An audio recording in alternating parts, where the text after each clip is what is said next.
ഇരുളിൽ കുളിച്ച് വെളിച്ചമാം വസ്ത്രമിട്ട് കനകത്തിലകം ചാർത്തി രാഗവുമായി പൊന്നുഷസ്സു വന്നു മനസ്സിൽ ശക്തി പകരും ജീവന്റെ സ്നേഹപ്രവാഹം നീ.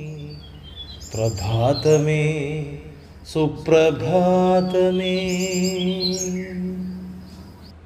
പൂന്തേനുമായി പൂക്കൾ വിരിഞ്ഞു സുഗന്ധം തേടി തെന്നൽ വന്നു തുടിച്ചു നിന്ന തുഷാരത്തുള്ളികൾ പുൽക്കൊടിത്തുമ്പിൽ തിളങ്ങി നിന്നു. ഊർജം നൽകി സജ്ജരാക്കും സകലരെയും വെളുക്കും മുൻപേ കുളിച്ചു വന്ന് ദർശനമേകി സുപ്രഭാതം. രചന ഷീന ശ്രീ.